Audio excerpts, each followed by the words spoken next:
കുട്ടികളെ തല്ലണം. കുട്ടികളെ തല്ലിയാലേ കുട്ടികൾ നന്നാവുള്ളൂ. ചില ഘട്ടങ്ങളിൽ കുട്ടികൾക്ക് തല്ല ആവശ്യമുണ്ട്, ചില സമയത്ത് നമ്മൾ തല്ലണം എന്നുള്ളതൊക്കെ ഓക്കെയാണ്, മനസ്സിലാക്കി. കുട്ടികൾ നന്നാവാൻ വേണ്ടി തല്ലുന്ന എത്ര ആൾക്കാരുണ്ട് നമ്മളെ കൂട്ടത്തിൽ? അല്ലെങ്കിൽ നമുക്ക് തോന്നിയിട്ടുള്ള ദേഷ്യം തീർക്കാൻ വേണ്ടി തല്ലുന്ന എത്ര ആൾക്കാരുണ്ട്? നിങ്ങൾ എടുത്തു നോക്കിക്കോ, ഭൂരിഭാഗവും എനിക്ക് ആ സമയത്ത് കൺട്രോൾ കിട്ടിയില്ല എന്നുള്ളതല്ലേ തല്ലല്. അവിടെ കുട്ടികളെ തല്ലുന്നതിന്റെ ഉദ്ദേശം എന്താണ്? ഇന്റെ ഫ്രസ്ട്രേഷൻ തീർക്കലാണ്, ഇന്റെ ദേഷ്യം തീർക്കലാണ്. ചില ഘട്ടത്തിൽ കുട്ടികൾക്ക് തല്ലാവശ്യമുണ്ട്. പക്ഷെ ആ സമയത്ത് നിങ്ങളുടെ ഉള്ളിൽ കുട്ടികളുടെ ദേഷ്യം ഉണ്ടാവാൻ പാടില്ല. നിങ്ങളുടെ വെറുപ്പ് ഇറക്കി വെക്കാനുള്ള സ്ഥലമാക്കി മാറ്റരുത് കുട്ടികളെ തല്ലുന്ന സമയം.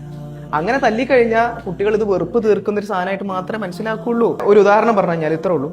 7 വയസ്സായ കുട്ടീനെ നിസ്കരിപ്പിക്കണം എന്ന് പറയും, 10 വയസ്സായ അടിച്ച് നിസ്കരിപ്പിക്കണം എന്ന് പറയും. എന്നിട്ട് ഇത് നടപ്പിലാക്കാൻ എന്തൊരു തല്ലാണ് എല്ലാവരും തല്ല.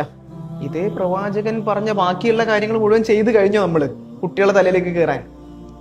എന്നോട് പേഴ്സണൽ ആയിട്ട് പറഞ്ഞിട്ടുള്ള എല്ലാ കാര്യങ്ങളും കഴിഞ്ഞിട്ടാണോ ഞാൻ അടുത്ത ആളിലേക്ക്, എന്റെ കുട്ടീന്റെ വിഷയത്തിലേക്ക് കയറാൻ വേണ്ടി പോണത്? അങ്ങനെയാണോ? അല്ല. ഇതെനിക്ക് ഇഷ്ടമുള്ള പണിയാണ്, ഇതെനിക്ക് എളുപ്പമുള്ള പണിയാണ്. അതുകൊണ്ടാണ് തല്ലണത് എങ്ങനെയാണെന്ന് അതിന്റെ വിധി പഠിച്ചു കഴിഞ്ഞാൽ ഞങ്ങൾക്ക് തല്ലാൻ പേടി വരും. തല്ലാൻ ഇഷ്ടമുള്ളതാണ് നമ്മൾ തല്ലണത്. നമുക്ക് ഈ വിഷയം എളുപ്പമുള്ളതാണ്, അപ്പൊ തല്ലുക. അപ്പൊ നമുക്ക് കുറെ കാരണങ്ങൾ നമ്മൾ നിരത്തും. ഇല്ലല്ലോ കുട്ടി നിസ്കരിക്കണം.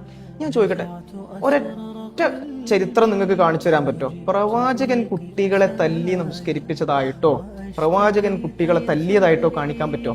അപ്പൊ ഒരു അനുമതി തന്നിട്ടുണ്ട്.